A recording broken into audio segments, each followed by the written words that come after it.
आज आपल्या किचनमध्ये बनले आहे थोडेसे खट्टे, थोडेसे मिठे, थोडे तिखट आणि मस्त सॉफ्ट असे दहीवडे। आणि अशा या चटपटीत दहीवड्यांची रेसिपी खास तुमच्यासाठी। उडद डाळ 4 ते 5 तास भिजत ठेवली होती। आता त्याला मी मिक्सर जारमध्ये बारीक करून घेते। डाळ बारीक करून झाली की त्याला आपल्याला छान फेटून घ्यायचं आहे। तुम्ही ब्लेंडरनेही फेटू शकता। मी हातानेच इथे फेटत आहे कारण मी डाळ खूप वेळपर्यंत भिजत ठेवली होती। पाण्यावर गोळा तरंगतोय म्हणजे आपले दहीवडे परफेक्ट झालेले आहे।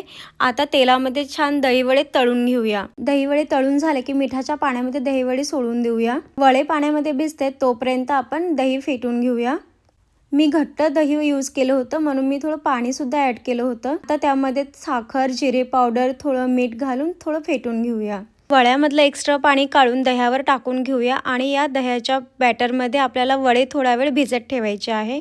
त्यामुळे दहीवडे हे आपले छान टेस्टी बनणार। आणि आता यावर ग्रीन चटणी, खट्टी मिठी चटणी, थोडे जिरे पावडर, थोडं तिखट टाकून आपले दहीवडे रेडी आहे। मी तुम्हाला प्रत्येक रेसिपी ही इझी पद्धतीने सांगायचा प्रयत्न करते, तर अशाच व्हिडिओसाठी फॉलो करा।